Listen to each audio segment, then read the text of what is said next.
Bapa surgawi, tiba saatnya Engkau memberkati kami dengan firman Tuhan. Karena itu diamkan seluruh suara hati kami, kecuali suara Tuhan Yesus, agar firman yang kami baca ini dapat kami mengerti dalam keterbatasan akal pikiran kami. Terlebih-lebih Tuhan, Roh Kudus-Mu memampukan kami untuk menjalankan firman Tuhan dalam kehidupan kami. Bersabdalah Bapa, kami siap mendengarkan sabda-Mu. Di dalam nama Yesus kami siap diberkati dengan firman-Mu. Haleluya, amin.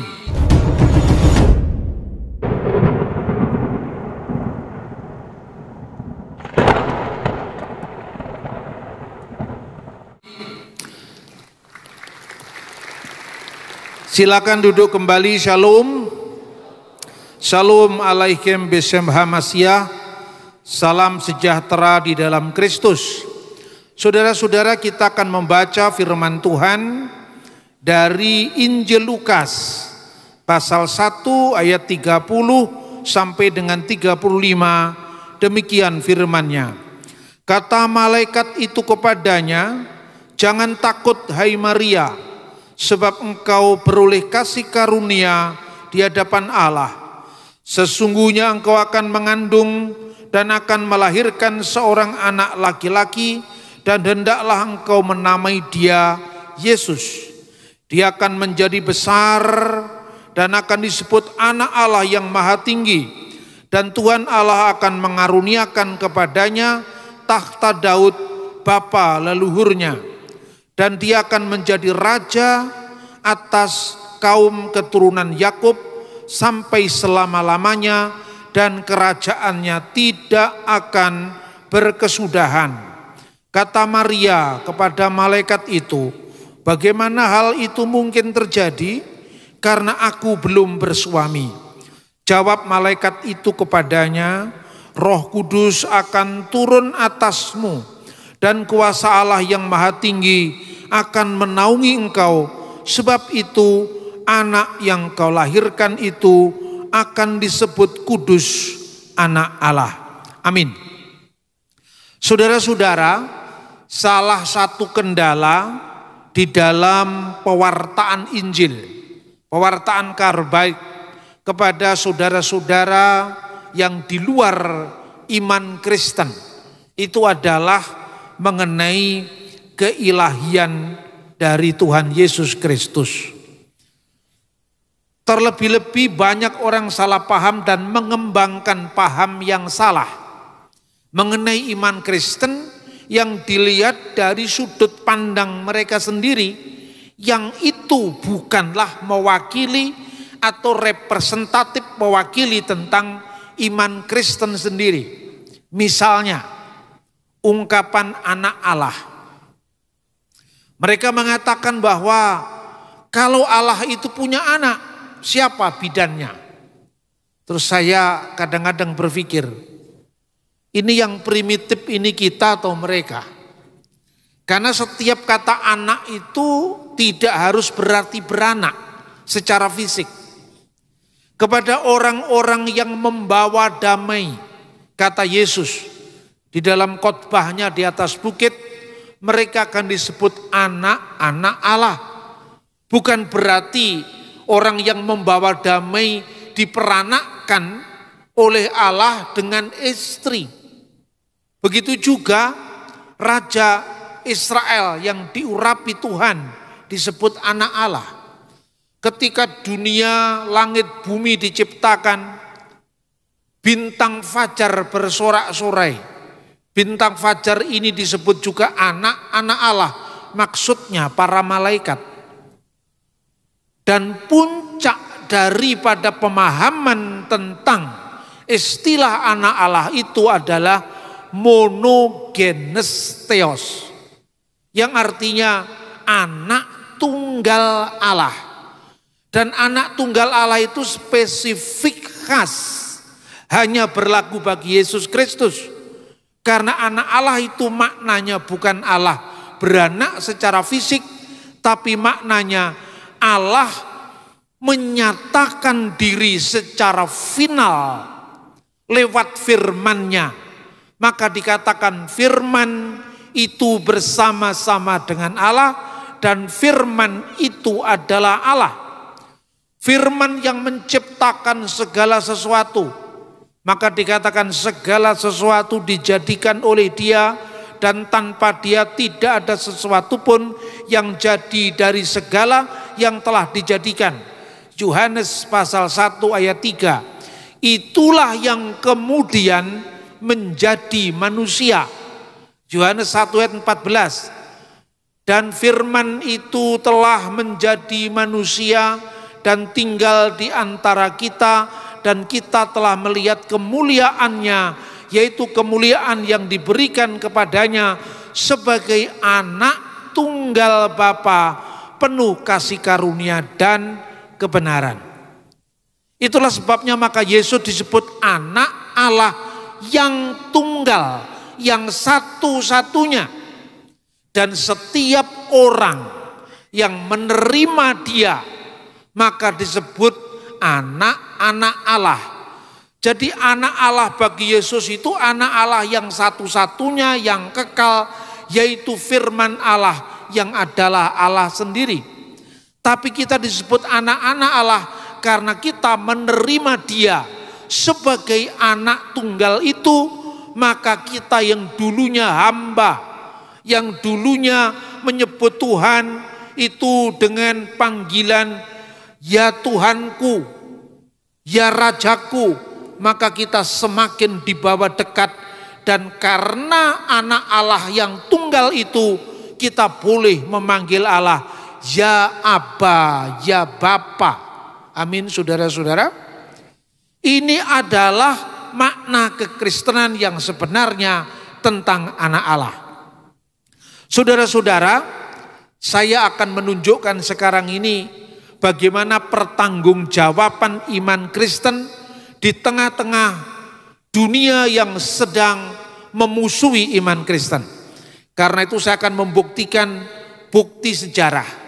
Pertama, berita kita yang didasarkan atas kitab suci kita ini adalah benar adanya, bukan sekedar diyakini benar, tetapi dibuktikan kebenarannya. Kalau sekedar diyakini benar, setiap orang, setiap keyakinan, setiap religi punya keyakinan. Ini pasti benar, tidak boleh dibantah. Ini firman Tuhan, ya firman Tuhan bagi kita, tapi bagi orang lain, kan mereka tidak menerima. Ada yang mengklaim ini adalah wahyu terakhir, penutup segala nabi, dan itu aliran keagamaan yang muncul di abad ketiga. Namanya adalah Manikeanisme, di mana nabinya bernama Mani, itu mengaku diri sebagai saya adalah penutup nabi-nabi, saya adalah penutup rasul-rasul. Maka dikatakan dalam bahasa Aramaik, kitab sucinya Bidat Manikeanisme itu, Nabi Mani itu mengatakan bahwa dia adalah kut mata denebie, penutup nabi-nabi, yang diterjemahkan ke dalam bahasa Arab katamun nabiyin. Tetapi dia juga mengatakan, aku ini kut mata deslihe, penutup rasul-rasul. Dan dia mengklaim bahwa dialah penerus penyempurna, mulai dari ajaran dari zaman Adam sampai ajaran Yesus Kristus. Dialah penutupnya. Nabi Mani juga mengatakan, saya ini adalah Parakletos yang dijanjikan oleh Yesus. Nah, itu ajaran agama Mani, sekarang sudah punah. Intinya bahwa dia mengatakan penyempurna nabi-nabi, penutup nabi-nabi. Ya, sebagai seorang Kristen kita mengatakan, ya tentu penyempurna bagi dia, tentu adalah penutup nabi-nabi bagi yang meyakini. Ini sudah disebutkan dalam firman Tuhan, disebutkan dalam kitab yang diturunkan kepada Nabi Mani, membawa agama terang yang disebut Dina Nuhra. Kitabnya namanya Evangelion de Mani. Abad ketiga dia sudah punah. Ini wahyu terakhir. Ini penutup nabi-nabi. Ini penyempurna. Ini wahyu Tuhan. Tidak boleh dibantah. Wahyu Tuhan itu bagi dia. Tapi bagi orang yang tidak percaya itu wahyu si Hombing atau wahyu Suhendro. Ini parameter yang tidak bisa diterapkan kepada agama lain. Alkitab tidak hanya sekedar klaim kebenaran, tapi dibuktikan kebenaran itu oleh fakta sejarah. Seringkali kita dituduh bahwa Alkitab kita sudah palsu, Alkitab sudah dipalsukan. Tapi anehnya orang-orang Kristen, imannya seperti kerupuk disiram air. Gitu aja dia minder, saudara-saudara. Makanya saya selalu berkhotbah di mana-mana. Dan saya tidak memandang itu aliran gereja. Makanya sering saya nyanyikan, ku tak pandang dari gereja mana, asal bukan Mormon saksi Yehova. Ya, saya tidak peduli gereja mana. Awal saya datang ke Indonesia, karena sekarang saya tinggal di Australia, saya memberi kuliah di Sekolah Tinggi Katolik di Madiun. Tentang apa? Tentang yang sama saya beritakan, yaitu keaslian Alkitab. Karena kalau sudah bicara Alkitab, mau Katolik, mau Protestan, mau Pentakosta, mau Karismatik, mau Ortodok, kita satu. Tapi kalau kita berangkat dari penafsiran Alkitab, bisa berbeda-beda. Sementara kita sibuk dengan tafsirnya kita masing-masing, Alkitab selalu diserang dari luar. Dan terakhir kemarin saya diundang mengisi di konferensi internasional oleh pendeta Stephen Tong. Saudara-saudara, ini artinya apa? Saya beredar tidak hanya di lingkungan satu gereja, tapi saya memasuki gereja Katolik, saya sendiri dari gereja Ortodok, gereja Karismatik, gereja Protestan. Karena Indonesia membutuhkan visi baru, di mana kita harus melupakan perbedaan, memaafkan sejarah, dan menatap masa depan bersama. Sekarang kita bisa membuktikan yang dituduh palsu memiliki bukti sejarah yang usianya ribuan tahun. Saya akan tunjukkan dulu perjanjian lama. Saudara-saudara bisa kita lihat di layar ya, di tayangan The Dead Sea Scroll. Itu adalah naskah Laut Mati yang berusia 2100 tahun. Saudara-saudara yang paling tidak belajar bahasa Ibrani meskipun tidak terlalu mendalam. Ini yang manuskrip aslinya ini berasal dari tahun 100 sebelum Masehi. Dan yang di sebelahnya, yang ditulis dalam huruf Ibrani modern, itu cetakan modern. Anda bisa cross check di sini. Saking tuanya naskah ini, aslinya dari perkamen, kulit binatang, kata Bereshitnya terhapus. Kemudian langsung setelah sobekan itu, ada kata-kata Elohim et hasamayim ve et zaaret. Elohim menciptakan langit dan bumi. Bereshit bara Elohim et hasamayim ve et zaaret. Anda bandingkan dengan Nikut ya, itu tanda-tanda baca yang dibubuhkan kemudian kira-kira dari abad 5 sampai abad 10 setelah Masehi. Ini sama, saudara-saudara. Jadi kalau orang lain mengatakan Alkitab ini palsu, ya terserah kau mau bilang apa. Tapi fakta tidak hanya berbicara, fakta berteriak dari Laut Mati bahwa Alkitab tidak pernah dipalsukan. Kita bisa lihat baris kedua, ya, Ruah Elohim merakef alfene hamayim. Persis sama dengan apa yang kita lihat sekarang. Bahwa ada perbedaan atau varian-varian teks itu terjadi pada naskah kuno manapun juga. Saya bisa berikan satu bukti misalnya, tapi tidak ada dalam tayangan PPT ini. Sebab kalau saya terlalu tergantung PPT, saya tidak terlalu lancar berbicara karena tergantung teks. Tapi biasanya kita yang berkhotbah hanya tergantung PPT, begitu listriknya mati khotbahnya bubar. Maka firman Tuhan itu harus dihafalkan dalam setiap pelayanan kita. Bukan hanya bahasa Indonesianya, bukan hanya bahasa Inggrisnya, berbagai macam versi King James Version, NIV, American Standard Version. Begitu kita sudah membaca berbagai macam terjemahan Alkitab, kita bingung lagi diserang.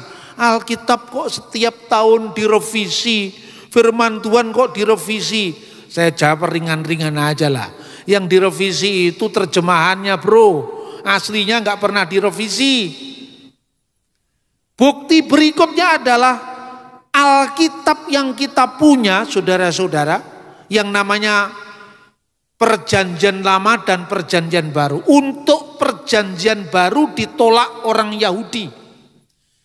Tetapi saudara-saudara masih bisa menikmati dan mengamini ketika Perdana Menteri Netanyahu mengutip pengkhotbah.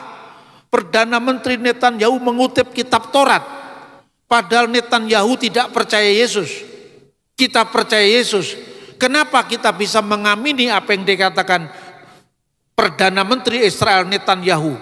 Karena Alkitabnya masih sama. Meskipun tafsirannya berbeda. Jadi tafsirannya berbeda, tapi teksnya adalah teks yang sama. Saudara-saudara, ini bukti sejarah.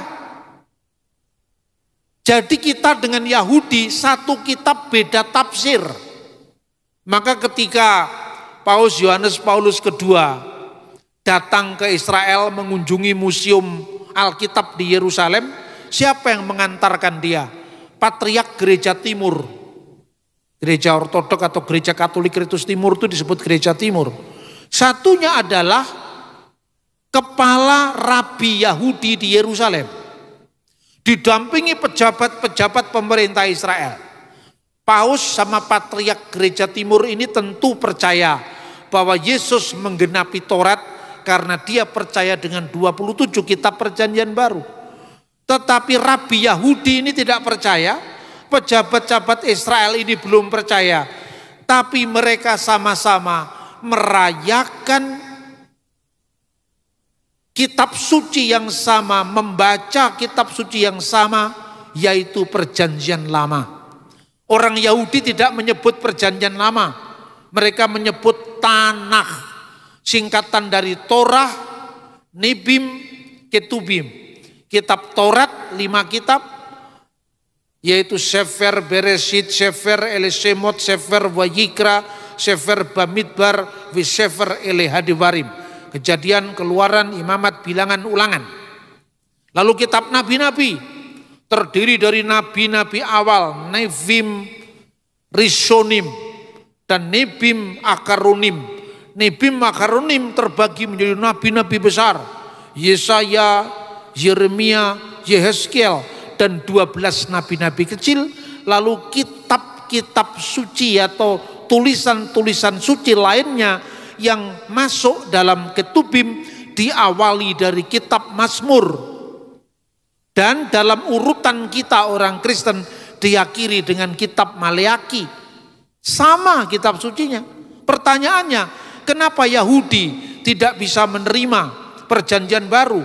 Karena bagi mereka Mesias belum datang. Perjanjian Baru yang dinubuatkan oleh Yeremia dalam Yeremia pasal 31 ayat 31 sampai dengan 33. Aku akan mengadakan perjanjian baru dengan umat Yehuda dan Israel, itu belum terjadi. Maka kitab sucinya masih disebut Tanakh, belum disebut Perjanjian Lama. Kenapa kita menyebut perjanjian lama? Karena perjanjian baru sudah datang. Jadi Yahudi dan Kristen itu kitab sucinya sama. Lalu masih ada orang yang menuduh Kristen membajak Tauratnya Yahudi. Membajak apa? Karena memang Kristen itu awalnya Yahudi. Beda tafsir tentang Yesus. Makanya orang Farisi, kan dulu saudara-saudara, di abadnya Yesus, zamannya Yesus, Yahudi itu terdiri dari 3 sekte. Yang pertama Saduki, yang menguasai bait Allah Yerusalem, biasanya mendominasi mahkamah agama atau Sanhedrin. Dan yang kedua Farisi. Farisi ini menguasai massa rakyat yang banyak, antitesis dari kelompok Saduki. Dan yang ketiga kelompok Eseni, tidak tercatat di perjanjian baru tapi tercatat dalam sejarah Israel. Karena apa?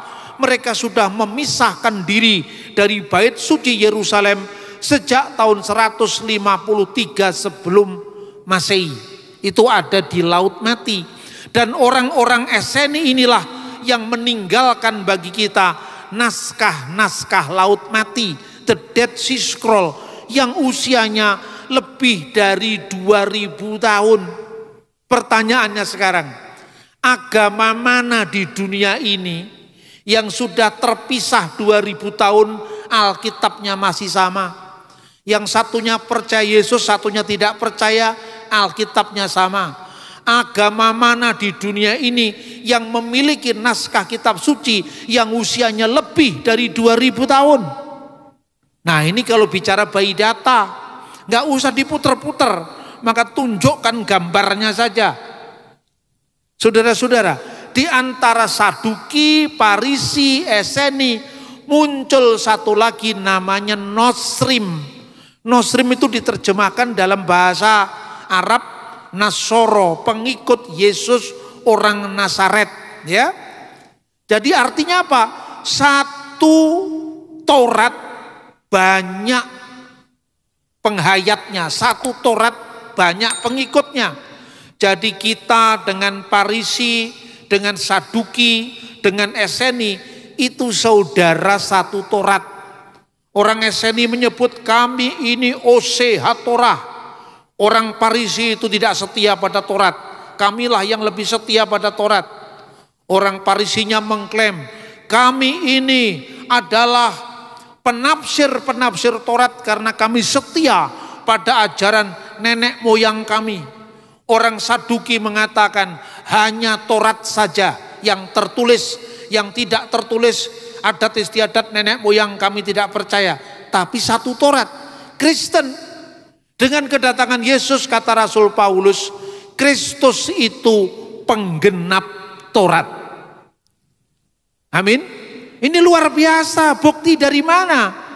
Bahkan apa yang dikatakan dalam perjanjian baru. Sekarang kita lihat, manuskrip Injil berusia 2000 tahun kurang lebih. Manuskrip Injil ini bisa dibaca sampai hari ini. Bahasa Yunaninya, Yunani Koine, masih belum ada tanda baca juga. Ini kenapa kurang lebih 2000 tahun? Manuskrip ini tersimpan di Bibliotheka Bodmeriana Switzerland. Sekarang Anda bisa kunjungi. Ada anak SMP datang mau dibaptis, SMP atau SMA. Gurunya itu sudah underestimate bahwa pertanyaannya anak-anak ini tidak terlalu dalam. Tapi saya mengajar terakhir sebelum dibaptis. Usianya kira-kira kelas 3 SMP, SMA. Ketika pelajaran agama menjelang dibaptis. Lalu dia tanya, Pak, katanya teman saya Injil yang ada sekarang ini tidak asli. Terus saya tanya, apa buktinya Injil tidak asli? Pokoknya tidak asli, jangan pokoknya. Apa buktinya? Tuduhan itu kan harus ada bisa menunjukkan yang asli yang mana. Saya ceritakan kepada dia karena dia bertanya. Katanya kata Parakletos di dalam Injil Yohanes pasal 15 ayat 26. Itu aslinya Periklitos. Dan Periklitos itu artinya bukan penolong, penghibur, tetapi artinya terpuji. Dan yang terpuji itu kata teman saya Nabi Muhammad Shallallahu Alaihi Wasallam. Terus saya sampaikan, kamu bawa HP, ada Pak? Kamu buka sekarang Google, tulis www.onlybible.papiri. Loh, ada apa Pak di situ? Ada tulisan P46, P66, P75. Ini apa Pak? Kamu klik sekarang P66. Dan di situ tertulis Hodi Parakletos tu pneumatu agion. Lah ini Parakletos. Saya nggak bisa baca Pak. Ya sudah tahu kalau kamu nggak bisa baca. Kamu pernah belajar rumus kimia, rumus matematika, nggak usah ahli bahasa Yunani. Pernah Pak? Ini huruf apa? Huruf alfa. Jadi bunyinya para atau peri. Para Pak. Nah sudah, kamu pasti membaca Ahmad Didat dan Zakir Naik. Betul Pak, itu orang ngomong tidak ada datanya. Ngapain kita dengerin? Ini anak SMP. Lalu gurunya tanya, kenapa kamu tidak tanya kepada saya? Ya paling-paling jawabannya ibu kan sudah jelas, imani saja. Tapi anak-anak ini kalau tidak mendapat jawaban dari gereja, dia cari jawaban sendiri. Maka dimanapun saya seminar, saya berkhotbah, saya melawan arus. Karena saya tidak memperdulikan aliran apa. Saya sering ditanya, Pak Bambang ini alirannya apa? Saya nggak suka aliran. Saya langsung ke samudranya. Amin saudara-saudara.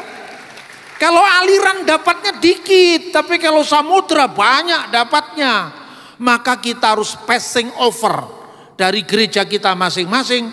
Tetapi tetap setia pada gerejamu. Ya kan? Karena gereja itu rumah. Tapi boleh dong mengunjungi rumah famili kita. Tapi identitasmu harus jelas, kalau tidak nanti kamu mati nggak ada yang ngurus. Jadi bedakan antara administrasi gereja dengan wawasan oikumene kita. Saudara-saudara, ini teks yang manuskrip Injil berusia 2000 tahun, tolong ditampilkan kembali. Orang masih bisa membaca, itu yang di atas itu Injil Lukas, Evangelion Katalogan, the Gospel according to Luke, ya. Yang di bawahnya Evangelion kata Yohanes, the Gospel according to John. Lalu di bawahnya itu Enarki in ologos, ke ologos in prostonteon, ke theos in ologos. Bandingkan dengan yang ini. Sama persis. Ini asalnya dari tahun 120 Masehi. Ini cetakan modern. Rasul Yohanes menurut catatan bapak-bapak gereja mula-mula wafat di Efesus setelah dia menulis surat-suratnya dan Injilnya pada usia 96 tahun. Dia wafat kira-kira usia Rasul Yohanes wafat di Efesus kira-kira tahun 96. Berarti Injil Yohanes, kitab Wahyu, surat 1, 2, 3 Yohanes harus ditulis sebelum tahun 96. Ini naskah Injil Yohanes tertua, masih ada naskah yang lebih tua lagi. Ini tahun 120 dari hasil uji karbon. Jaraknya dengan Rasul Yohanes hanya 24 tahun. 24 tahun Anda di mana? 24 tahun yang lalu. Apa yang Anda ingat? Full masih memori kita. Karena baru 24 tahun yang lalu. Saudara-saudara, saya masih sering melakukan pelayanan di Surabaya di beberapa gereja.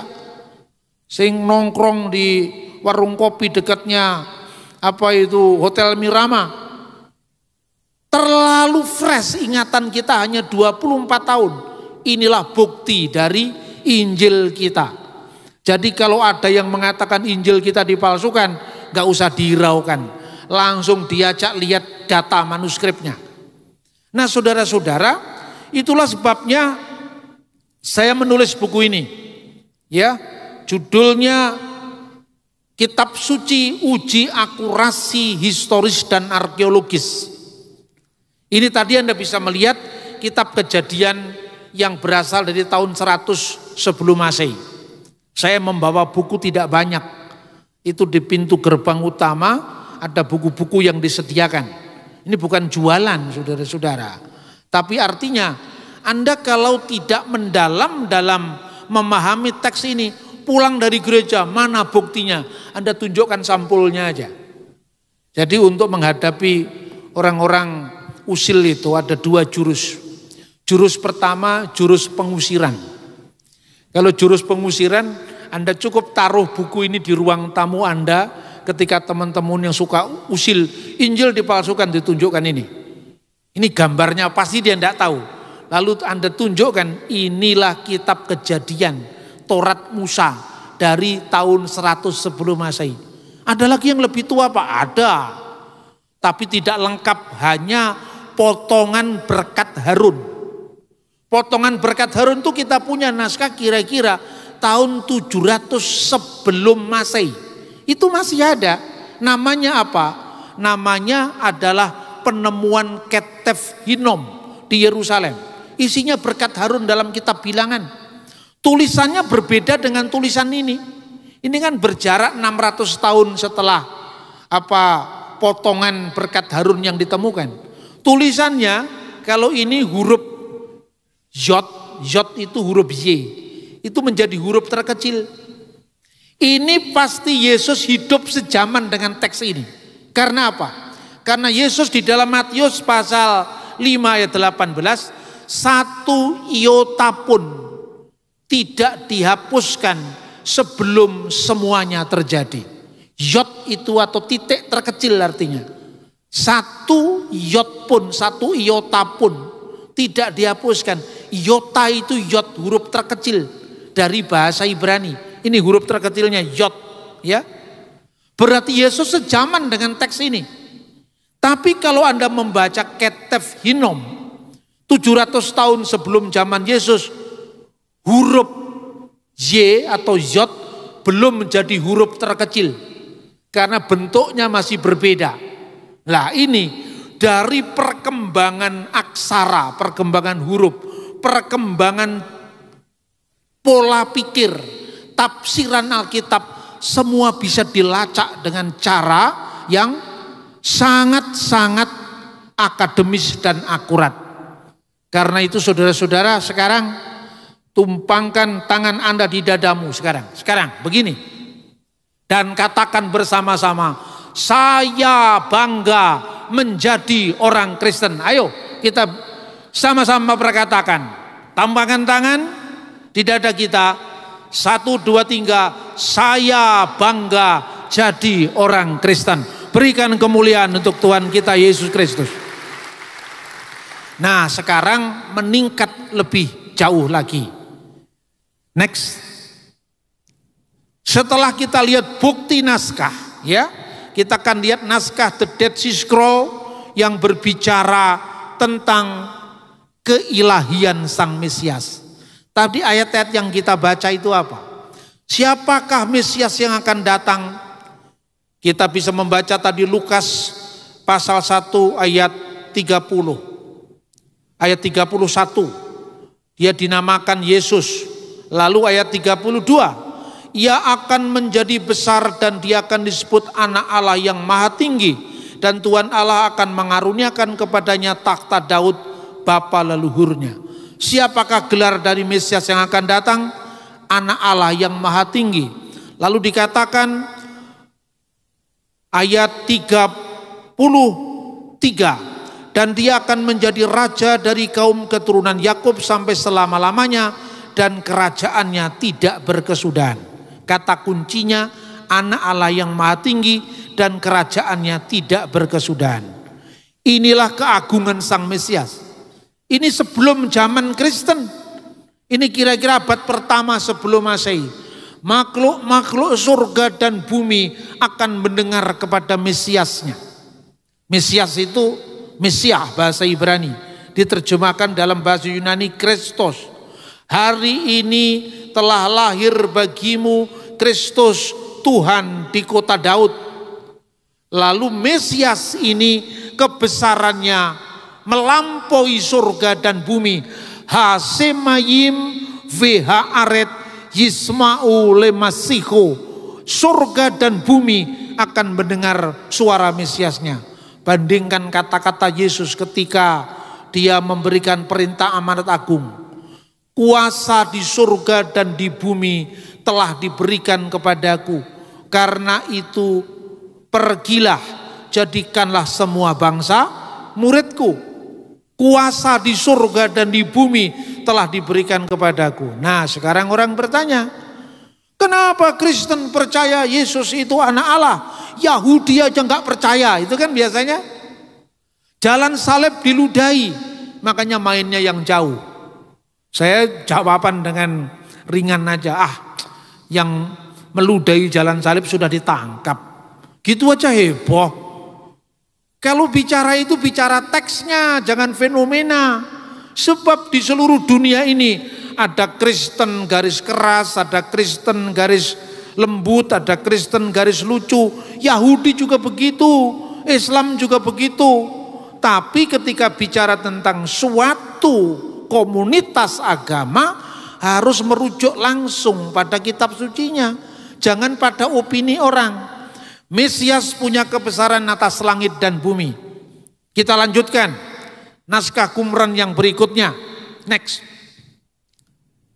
Nah ini naskah yang ditemukan. Jadi kolom kedua 4 itu gua keempat. Karena naskah Qumran itu terdiri dari 11 gua yang ditemukan tahun 1947. Dan tahun 2017 ditemukan gua ke-12. Isinya hampir 60% Alkitab Perjanjian Lama. Perhatikan baris kedua, ini ditulis dalam bahasa Aram, huruf Ibrani. Bereh di el yetamar ubar elyon yikroneh. Dia akan disebut putra Allah dan mereka akan memanggilnya putra yang maha tinggi.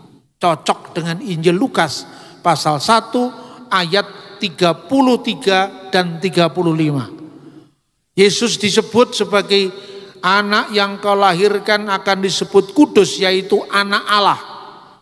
Disebut anak Allah yang maha tinggi. Ini Yahudi yang lebih tua dari Yahudi sekarang. Yahudi yang ada sekarang ini namanya Yahudi Rabinik.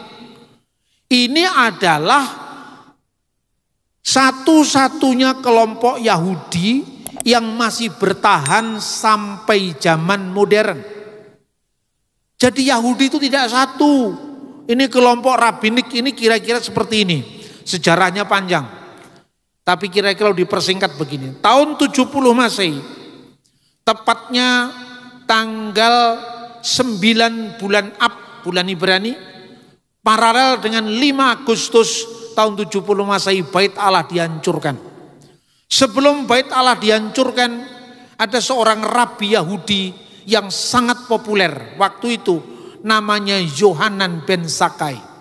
Dia tahu kalau Bait Allah akan dihancurkan, maka dia minta damai kepada Roma.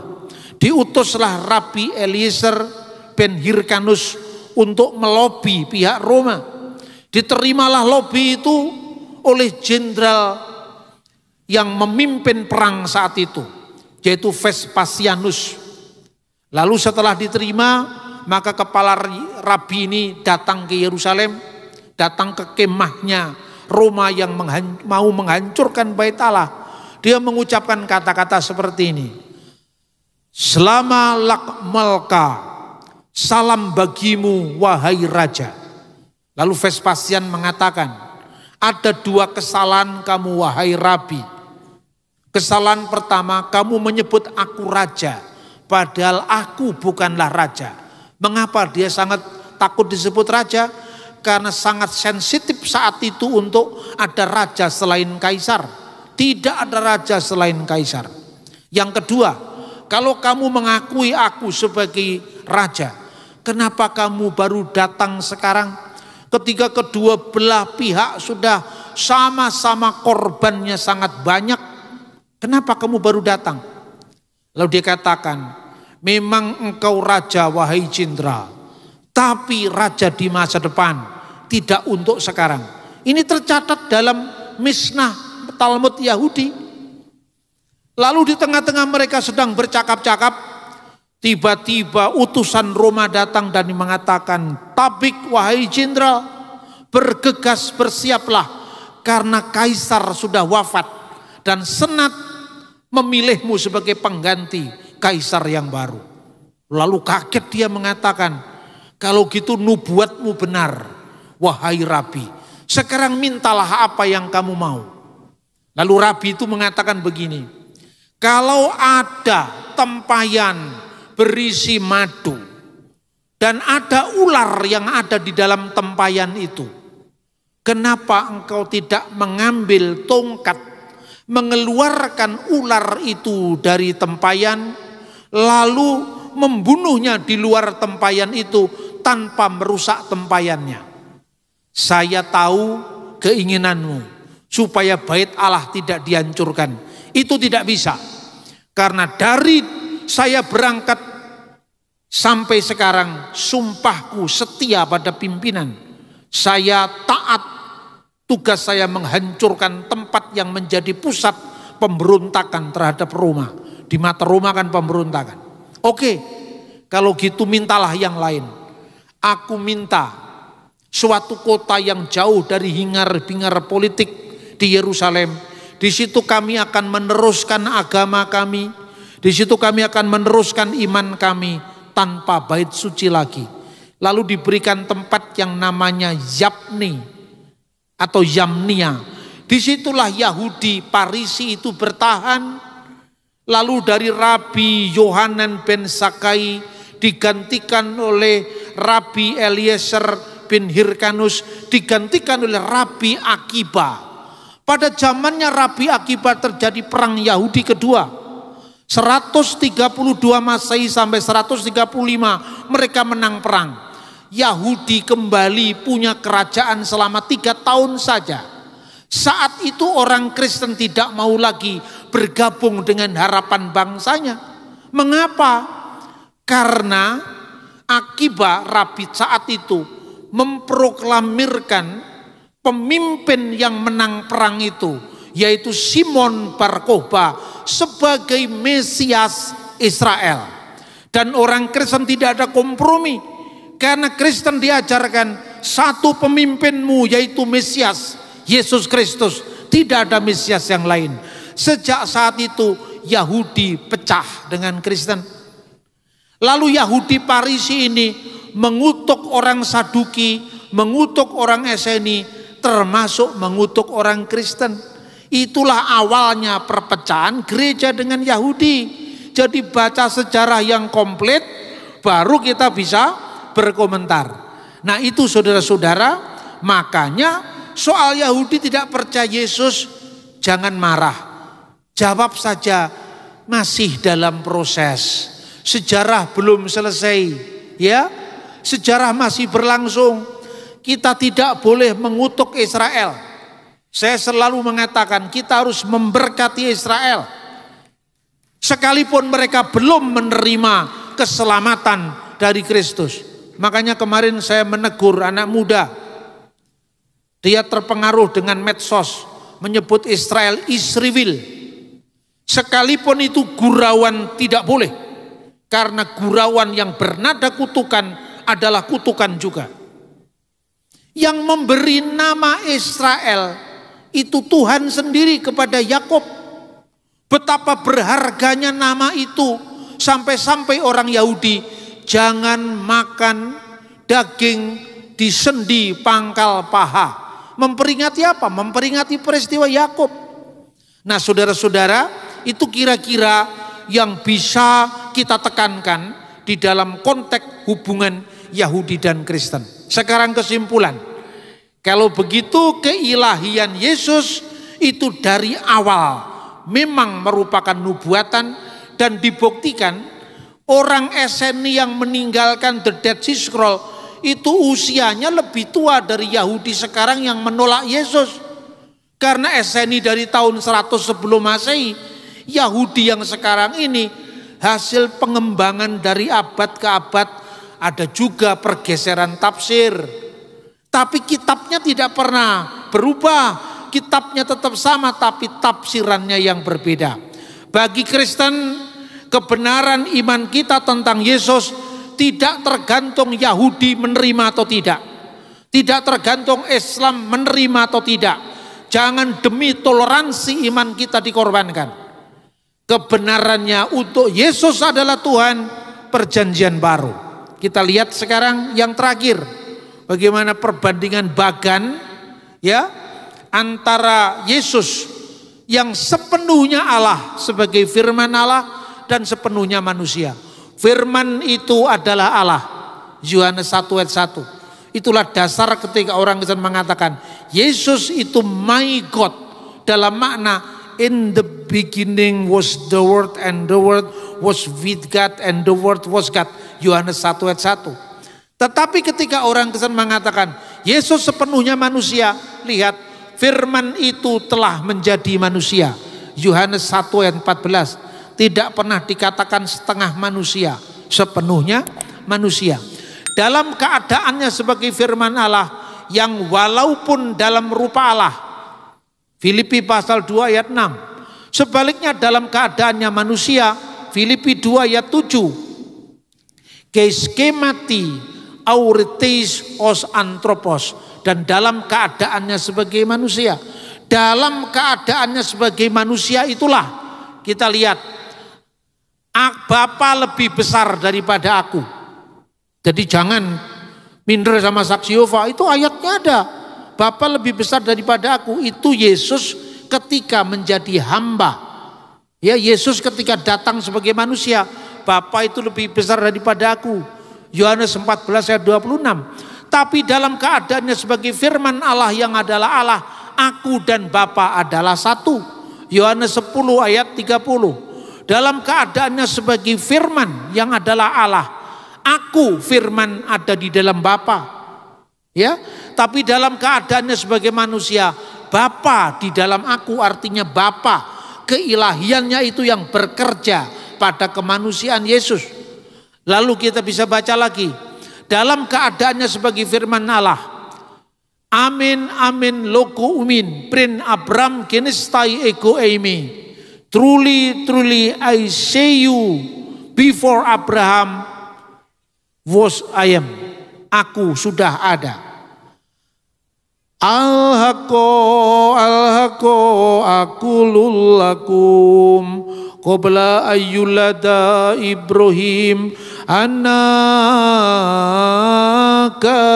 inu, al-masdulillah, ida iman. Itu Alkitab bahasa Arab yang saya baca. Sesungguhnya aku berkata kepadamu, sebelum Abraham jadi, aku sudah ada. Tapi dalam keadaannya sebagai manusia, ia yang dibunuh dalam keadaannya sebagai manusia. 1 Petrus pasal 3 ayat 18. Dalam keadaannya sebagai firman Allah yang sepenuhnya Allah, ego gartu theon excelton, sebab aku keluar dan datang dari Allah. Firman Allah satu dengan Allah seperti matahari yang bersinar. Matahari bisa dilihat dari sinarnya, itulah putra, itulah anak Allah. Matahari bisa kita rasakan dari panasnya, itulah Roh Kudus. Matahari, panasnya dan sinarnya, itulah Bapa, Putra dan Roh Kudus. Tidak sepenuhnya sama karena matahari ciptaan. Banyak orang yang mengatakan itu kan tidak sama Pak, matahari dengan Allah. Ya memang tidak sama, itu kan perumpamaan. Tapi perumpamaan terang itu ada dalam Alkitab. Allah Bapa itu bertakhta di atas terang yang tak terhampiri. Lalu Yesus dikatakan, akulah terang dunia. Jadi terang yang tak terhampiri itu bisa kita ketahui lewat sinarnya yang turun ke dunia. Itulah sebabnya bapak-bapak gereja dari awal mengatakan terang dari terang, Allah sejati dari Allah sejati. Itu tidak terlalu sulit untuk kita jelaskan. Yang terakhir, sebagai keadaannya sebagai manusia, dan diberkatilah buah rahimmu. Jadi Yesus secara manusia itu Ibnu Maryam, putranya Bunda Maria, kemanusiaannya. Tapi secara ilahi dia firman Allah yang adalah Allah itu sendiri. Nah, saudara-saudara, karena itu begini tadi saya mengatakan ada dua jurus. Jurus pertama pengusiran, cukup Anda pasang buku-buku ini ya. Anda bisa menjelaskan ya, suruh baca ini, taruh di situ. Lalu ada kedua jurus penobatan. Lah jurus penobatan ini butuh ilmu. Pertama Anda bisa membaca buku ini sendiri, bukan sekedar membeli untuk diberikan orang lain. Nanti orang lain yang pinter, ya kan? Tapi boleh Anda membaca buku ini. Dan yang kedua, Anda bisa mengikuti pembelajaran atau kelas-kelas apologetika yang saya ampu sendiri, tapi karena tinggal saya di Australia, maka itu bisa lewat Zoom. Nanti kira-kira ada yang namanya Bambang Nursena Lectures. Jadi tujuan saya untuk apa? Untuk bagaimana mengedukasi terus-menerus umat. Sebab tadi saya sampaikan kemarin dengan Pak Ponco, sekarang ini munculnya banyak apologet Kristen. Tapi kan akhirnya masuk penjara. Ketika masuk penjara kan Injil berhenti diberitakan. Karena apa? Karena kita menghadapinya tidak dengan lemah lembut, hormat, dan dengan hati nurani yang murni. Wajar sebagai anak muda, dulu saya juga begitu. Tapi sebagai orang yang sudah menjelang tua, saya belum tua, tapi masih menjelang tua, saya ingin mengedukasi anak-anak muda supaya kita punya peluru ketika kita terjun di medan juang. Bagaimana kita benar secara iman, tetapi kita harus ramah secara budaya supaya tidak menimbulkan permusuhan di mana-mana. Dan yang terpenting, supaya gereja tidak ikut jadi sasaran. Anda bisa melihat jemaat yang begitu banyak dirintis dari zamannya Pak Alek Tanusa Putra. Saksinya itu Pak Kris. Itu adalah ketika gereja masih menggunakan garasi mobil di Mojokerto. Sampai sebesar ini. Ini adalah jerih juang yang panjang. Kita harus memelihara momentum kebesaran prestasi penginjilan ini. Karena kita meneruskan. Jangan merusak yang sudah ada. Makanya supaya tidak merusak yang sudah ada, kita tetap ramah dalam budaya. Dan yang terakhir, aman secara hukum. Kita tidak usah mengintervensi agama orang. Tetapi ketika iman kita diserang, pantang untuk kita diam. Kiranya Tuhan memberkati semua langkah-langkah pelayanan kita. Silakan saudara ke depan bisa, saya sudah minta izin Pak Aswin untuk mendaftar. Mana Anda yang ikuti, kalau Anda tertarik dengan bahasa Ibrani tadi, kami punya program belajar bahasa Ibrani, sertifikasi. Tidak usah dapat gelar, Anda cukup belajar dan Anda tidak dites. Supaya kita tidak awam-awam dalam bahasa Ibrani. Tujuan saya apa? Anda bisa membawa Alkitab Ibrani Inggris, Ibrani Indonesia, tapi Anda bisa baca dan tunjukkan. Alkitab setiap tahun direvisi, ini bro aslinya. Yang revisi itu terjemahannya, ini bro aslinya. Bisa baca. Kalau kita nggak bisa baca kan sungkan kita. Bisa ini bunyinya apa? Nah, paling tidak menjadi kesaksian iman. Ini eranya sudah berubah. Dari eranya zamannya Pak Yusuf Roni, zamannya Pak Alek, kita harus lebih maju. Bukan hanya selangkah, mungkin 5 atau 10 langkah lebih maju karena tantangannya lebih besar. Kalau saudara-saudara kepingin untuk program di mana saya mengajar langsung lewat pendekatan-pendekatan yang saya sampaikan, itu lewat yang namanya relasi Injil dengan agama-agama lain yang saya ampu lewat Zoom. Tapi kalau Anda mau jadi sarjana juga boleh. Kenapa sudah banyak STT?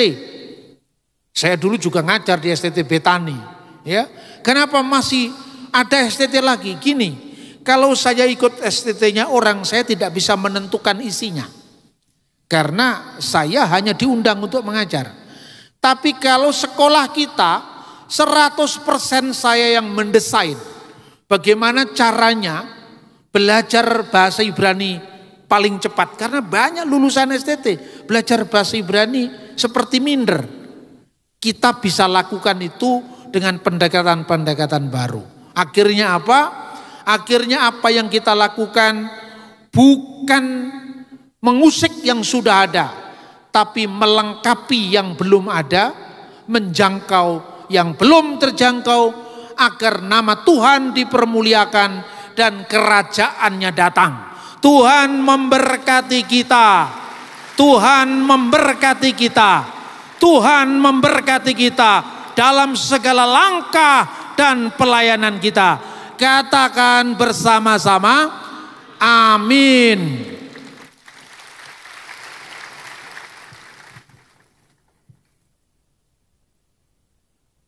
Bapa Surgawi, terima kasih untuk pewartaan firman yang sudah dilakukan oleh hamba-Mu. Sekali lagi Tuhan, berkatilah kami dengan visi baru untuk menjangkau yang belum terjangkau dan memelihara yang sudah ada, agar terjadi kontinuitas dalam pelayanan para pendahulu kami.